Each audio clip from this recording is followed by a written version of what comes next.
The following is a special presentation of Tony Kurre Radio. There he is, Mark Ingram, the UAB Athletic Director, front of the UAB Director's Chair, a great podcast we do right here for UAB fans. And really, this is a show for UAB fans, obviously, and we like that, but it's also for college football fans, period, and college sports, period. Yeah. That's why a lot of people are like, why don't you have Trent Dilfer on? And we have. We've had him on the show. We've had Andy Kennedy on, and we'll have them on again.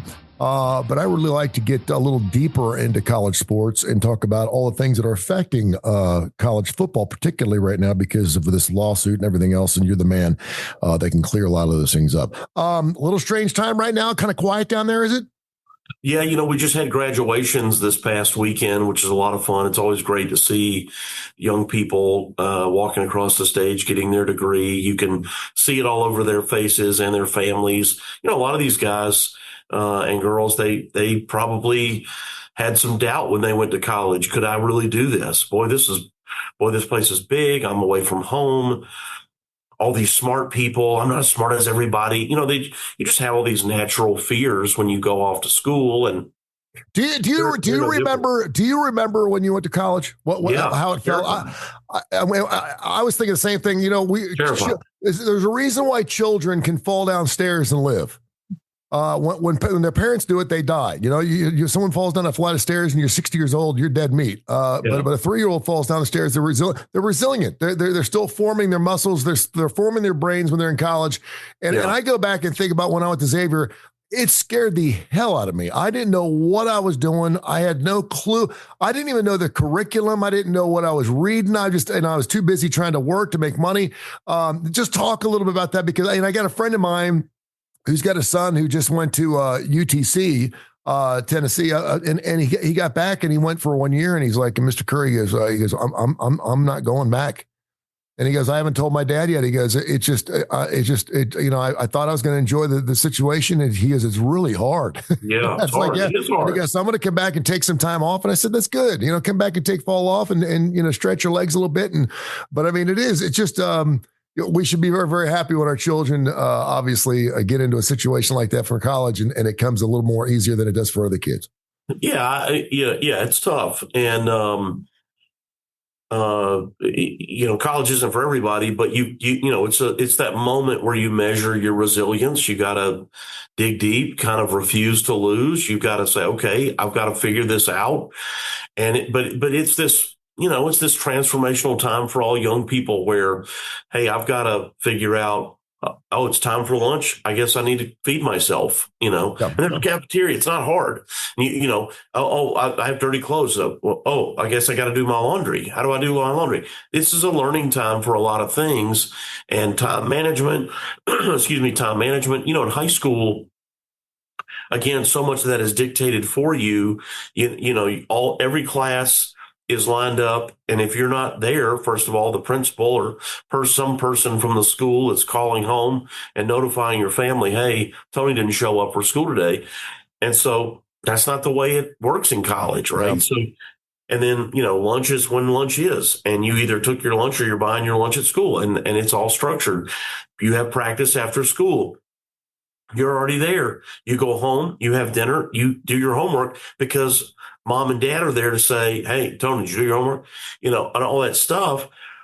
And then in college, while it's not a huge difference, it's enough of a difference that some people really struggle with it. And so graduation is this wonderful time to see, it's like you made it. Yeah. Not just the academic stuff, but you made it. And I think a lot of people have doubts when they go to college. I certainly did, and wasn't sure that it was something that I was capable of. And I was just so intimidated by the whole thing initially. But once you get into it, you get a rhythm, you figure out how to survive and it all works, I still have dreams. I just had one a couple nights ago. I still have dreams that I've enrolled in a college, and college started like 3 months ago, and I haven't been to my first class. and I'm walking through the college. And I've had this dream like 100 times. You know, the ones where your teeth are falling out of your face, and there's got to be some meaning behind it. But I'm in college, and I'm going to my class the first time, and there's all these people, and I feel like I'm so far behind. And everyone's like, "Where the hell have you been?" And I'm like, I didn't even know college started back in August. They're like, "Dude, we've been here since August." And then I'm sitting down, and I'm so far behind, and I don't have any books. I don't know who the teacher is. They're wondering who I am. It's just bizarre. It really is, and to have a child, and obviously I've got one that's finishing up his sophomore year, and I thought for sure my kid was going to want to stay home. I thought for sure he's going to be UAB. He's a huge UAB fan. You know who I'm talking about, Santo, and he decided, man, I want to get out of here and go do my own thing, and he really embraced it. And you're like, whew. And then as a parent, it makes you feel good that, hey, listen, you know, he knew how to do laundry and he knows how to feed himself before, and he's doing a pretty good job at that too. So they'll come back sometime in June, I guess. You got how many students do you have down there for summer classes? Yeah, you know, so for athletics, we'll have football, men's, women's basketball, and then kind of a smattering of other athletes here that are close to graduating, or maybe their major is one that, you know, there's this one class that conflicts with practice schedule in the fall or spring, and they need to get it in for graduation, so they'll take that class now. But football, men's, women's basketball will all be here, and volleyball will be here. So those are all, you know, their fall sports. Mm-hmm. So this is like their preseason conditioning period that is the most important, so that when the season gets here, they're in the most physical, ready shape that they can be. There you go. UABsports.com is the website. You can find out everything that is UAB in the green and gold. And we'll talk some more college sports here. I think it's really interesting. Every time I always pull up college sports, and I pull up news, and it usually brings up the latest of what's going on in all of college sports. And so I kind of like to give you go around the horn a little bit, and this House versus thing always pops up, and because it's fluid, the fluidity of the case continues. And now I see that sources for the White House, President Trump is planning to create a commission on college sports to address issues ailing the industry. Let me start with the roster limit concerns. We talked about that on some previous shows. It appears that they have met in the middle there, and they've figured out that the weird thing that is if a player is not retained by their current school, and you can explain exactly how this is going to work because kids are going to be grandfathered in. But if they're not retained by their current school, they can still maintain their grandfather cause, and so they can go to another school but not be counted on their roster. Correct? Right. Do I get that right? So the initial, I think what we talked about before is I'm not sure why the roster limits have anything to do with this. I don't either. Settlement, but they do. And so they created all these new roster limits for every single sport. And so we've been operating over the last year like, hey, we've got to cut down to a certain number. Why is it such a big deal? That was the sticking point. Why are roster limits so important to this? Do you know? I don't know why it's a part of it at all, but it is. And so it's a lot in college football. It's a lot of, what is it, from 120 to 105 or something like that? Yeah, most people carry between 120 and maybe even 130, and now the new number is 105. And so that's everybody. Wow. That's scholarship players at 85 plus another 20 walk-ons. And if you wanted to, and some people are doing this, you can actually put all 105 on scholarship. Now, I don't know why you would do that. When frankly, 85 is more than you need. You need about 60, 65 is what you need on scholarship. But nonetheless, 105 is the football number. So we've all been working towards being at 105 by this coming fall since last year. Mm-hmm. So at the end of the fall season, all of our fall sports started telling kids, hey, I love you, but, if they had to. Clemson even went so far as to honor Dabo Swinney. I thought this was a lovely gesture. He went so far as to recognize a bunch of kids on senior day like they are seniors, because he was sadly having to move them on. So What the settlement is now saying is that, and you're using this term grandfather, is they're saying, okay, if the settlement is the reason you were making those adjustments, you can leave them on your roster until they exhaust their eligibility, or they can transfer somewhere else. And as you said, not count against their roster limit until they exhaust their eligibility. That is not required. It is permitted, not required. And again, that's if you made the change due to the House settlement. The difference here, Tony, is our coaches have to have these tough conversations every single semester with some number of kids, which is basically, Tony, we love having you on the team. You're a great kid and you work really hard, but we just don't think that you're ready for this level. If you want to play, we would recommend that you transfer to somewhere where you could get on the field. And that's a tough conversation to have. Some coaches are more direct and I would say better at it than others. Some really struggle with that conversation where that's just not pleasant. They recruited a kid and they like the kid and they just go, hey, man, this is just not the right place for you. I thought it was. We love you. And so if you had that conversation, it's different than, hey, this house settlement thing and I have to cut you because. But nonetheless, you can still, my point is you can still adjust your roster how you want it to be. Will there be schools that don't have walk-ons anymore? Just they're just going to give every kid a scholarship. I mean, if you got some schools already paying players $20,000 a piece just to be in college, right? There are going to be some that there'll be no scholarship limits, right? So you can sign everybody up if you want. Yeah, but it would stop at 105. And what the rule is also saying is, like in football, if you were on scholarship, it was a full. Now they're saying you can make them partials. Which means what? Like I could give you books or I could give you tuition only, but no housing or meals. Wow. That sounds so confusing. you can blend it however you want. And there will be some schools that do that. Yeah. Attorney Steve Berman, co-lead counsel in the massive pending class action suit targeted years of antitrust violations. He says while Nick Saban was a coach, and of course Nick Saban's name is popping up a lot as a commissioner of this potential Donald Trump thing, of course, Nick Saban was actually at the commencement the other night when Donald Trump spoke at the Alabama thing, and he spoke. Saban initially opposed NIL payments to athletes, pushing to address restrictions, red tape through national legislation to add some sort of control. Berman said during his time scrutinizing the athletic pay structure, he made tens of millions of dollars and was previously the highest paid coach in college ball.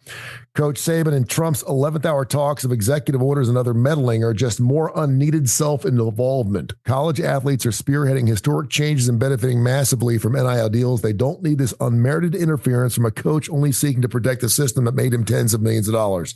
Right. Your thoughts? Well, I disagree with the article, and I agree with Coach Saban. I think that in college, the talent is the coach. In pros, the talent is the players. And when people disagree with that, you can point to hundreds of thousands of data points that would prove what I'm saying to be true. So I don't know enough of the players on Alabama's rosters to go into great depth, but you think about the quarterbacks that they've had. John Parker Wilson was really good, but when he left, did the Alabama fans leave? No, they did not. AJ McCarron was a really good quarterback. When he left, did he leave? Did the fans leave? No, they did not. What about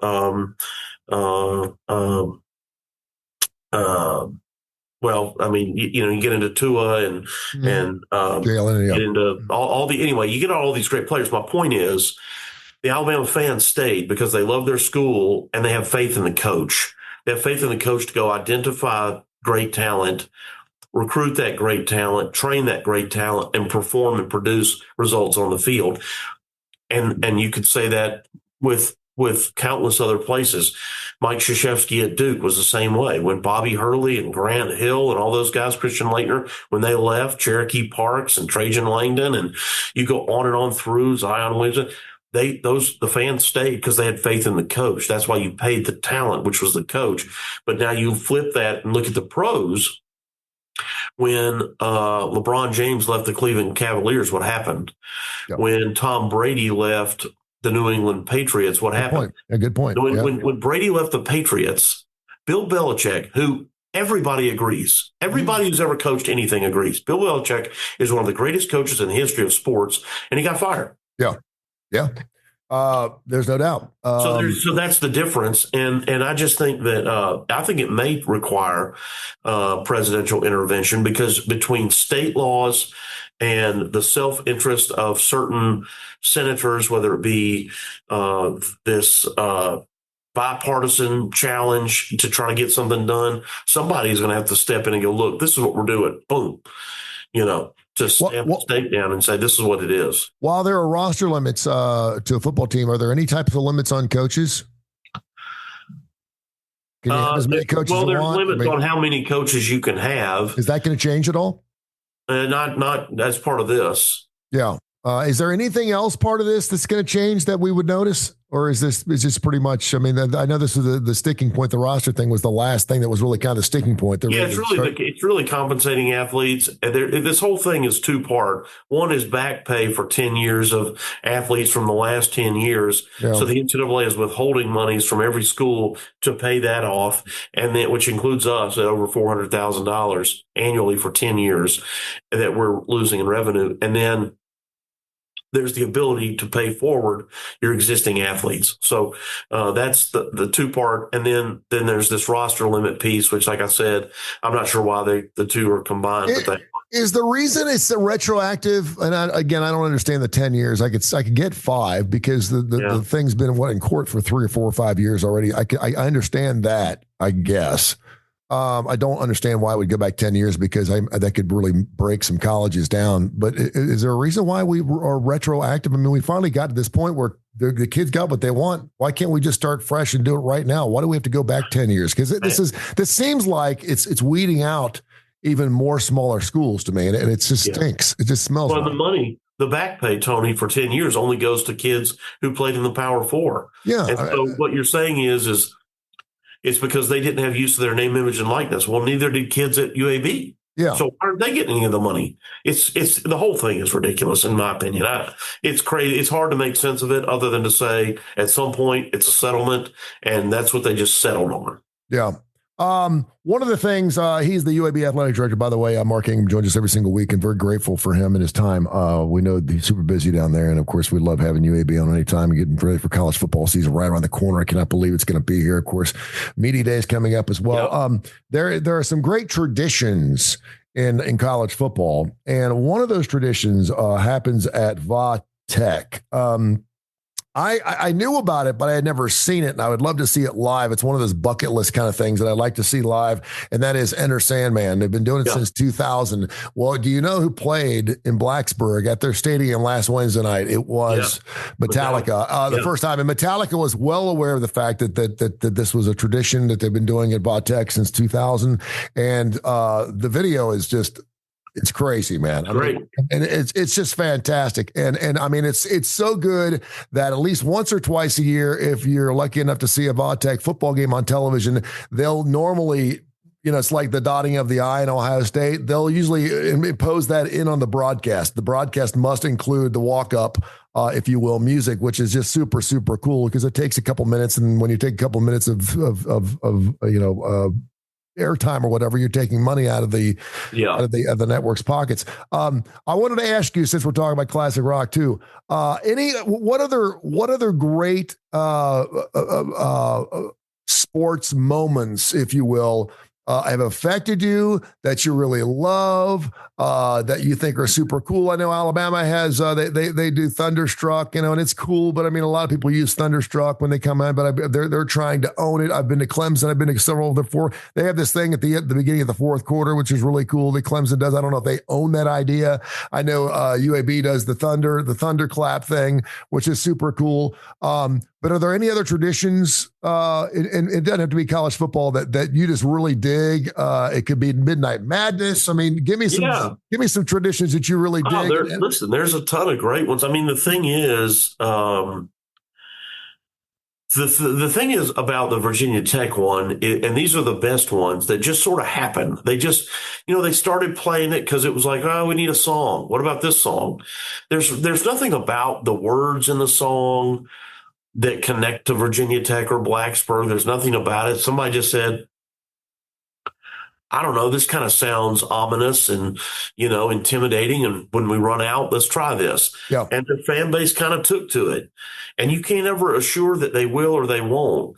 We started playing a song at the start of our second half, right before tip off in basketball. We started a song this year that people started clapping to the beat, and it may take off. And we'll see. We're going to keep working at that. But like Iowa does this great thing where they wave to the kids at Children's Hospital who can watch the game in the stadium. That's really cool. I love what we do with Smile a Mile and Children's Harbor, where we bring the kids in and wear their names on the back of our shirts. Those are fun things. But I think it's cool. Like I think at Cubs games where people a lot of men go to the games and they take their shirts off, which I just think is kind of hilarious. But how you can watch the game from the rooftops and the buildings across the street from Wrigley. There's a lot of fun stuff like that. My dad used to go down to Old Crosley Field, and there were holes in the fence in the outfield. And he used to go down there with his buddies. He'd skip school, and his dad didn't know it. They lived in Norwood on the west side of Cincinnati, the home of the white belt. That's what the kids down there wore, white belts and white shoes, man. And he still had white belts and white shoes. But he used to run down to the area down on his riverfront, and they used to go down there, and he'd look through the fence for 3 or 4 innings, and then climb in a window at school by time to get class up. San Francisco, they a lot of people will be in like kayaks out in the bay. So if you hit a home run and they're all up there kayaking around trying to grab the ball when it floats up to the top to try to scoop up the home run ball. Tennessee has this whole deal where you can go to games by water, and they have all these boats that sort of tie onto each other, which they call themselves the Vol Navy, which is, very unique to them on the south side of their stadium, which is really interesting. So that where Calhoun's is and all that stuff down there. Yeah, some great restaurants. We're going to be going up there. We played Tennessee game 4 this year. Yeah. So hoping a lot of our fans will go. I'm in. I'll be there. It's a good event. Now, if you got some good traditions, I'd love to hear them. info@TonyCurryRadio.net, info@TonyCurryRadio.net. Send those in to us, and we need to do a show of traditions. We made us do because I'm sure there's some that we don't know about, Sure. and you want to be part of all those things. The Midnight Madness, I was thinking of the one, and I forget what school it is. What's the school where they stay standing up until they score the first point? Well, a lot of people do that. Yeah. And what's funny? We used to do that, and Andy Kennedy doesn't like it. Really? Why's that? He's like, I just think there's too much pressure. He goes, sometimes there will be fouls early in the game. The amount of actual time, actual minutes, there may only be 3 or 4 minutes of game time. We haven't made a shot yet. He goes, but it might be like 10, 12 minutes of actual time. He's like, just sit down. He's like, I actually think it creates pressure. Yeah. He told me. So I stopped standing up. Wow. Well, we can always bring it back. Now here's a classic rock one that you'll like, and I think we've talked about maybe before. Florida, and I'm not certain of this, but I think that UAB was the first time. I'm almost certain. We played football in 2017. We played at the University of Florida. Mm-hmm. And I remember at the start of the fourth quarter, their PA announcer, came on and said, ladies and gentlemen, the city of Gainesville lost one of its favorite sons last week, blah, blah, blah. Tom Petty was, and they played There Ain't No Easy Way Out, like in honor of Tom Petty. And there was this moment where I'm sure they never expected it, but the whole crowd is, hey, baby, there ain't no easy way. They're all singing it. And so now they play it at the start of the fourth quarter.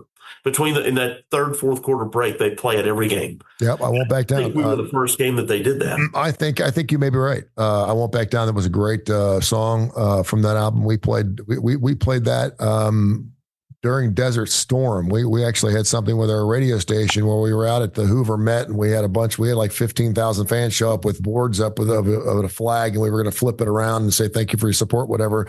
And that song played over and over and over again because it was talking about, of course, the dictator over there not backing down the entire time. But yeah, there are so many, and like you said, man, it's amazing. This goes so true for so many things in life that when you try to create tradition, you can't do it. But when it just happens, it's a beautiful thing. It's cool. The best thing that's ever happened to Radio Me, or when we were just joshing around and something falls and goes, oh, we should do that again tomorrow. Next thing you know, you've got something really, really special. But when you sit there and try to create something, it's just not the same. So yeah, when you try to artificially create it, it doesn't happen as well as when you play a song at the right time, the right moment, and people catch on, and it becomes your thing. You're right. All right, Mark, thank you so much, man. UABsports.com. Thank you so much for all your time. And we'll talk some more classic rock. If you got some ideas, last year we did like our best bass players, guitar players. We got some great lists. You can go back and listen to all those shows on our Tony Curry Radio Podcast Network. They're all up there. We've gotten over 1,500 podcasts, so plenty of stuff to go listen to. And of course, we'll have some new stuff coming up here in the next few weeks. Thank you, brother. I appreciate you. Yes, sir. Thank you.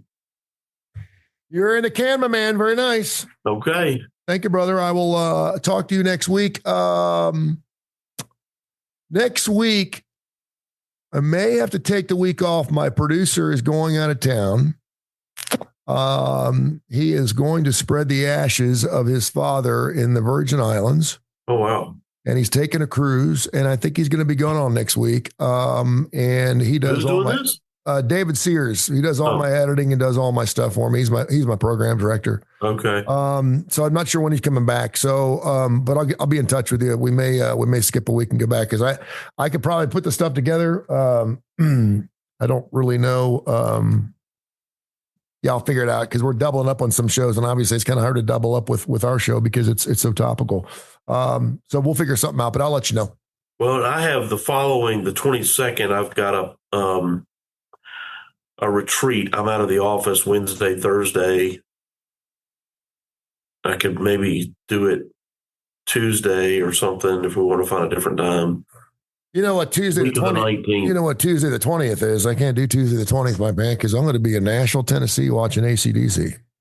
Oh, good for you! $900 they want for a ticket, Mark, for AC/DC. I'm like, really? I said, come on now. I said, I can't spend it. You're paying it. I'm gonna have to knock off a bank or something, man. I really don't. Because I don't have $1,800 for tickets. I told Santo, I said, I'm gonna take you to a real concert, man. None of this rap crap, this Little Wayne garbage. Your ears are gonna hurt the next morning. And I want to make sure we get good seats, but they want $900 just to be on the floor. I'm like, you got to be kidding me. Start mowing some lawns. Need to mow my own. All right, my man. Thank you. I appreciate you. See you, pal. Talk to you next week. Have a good weekend. See you. This has been a special presentation of Tony Curry Radio.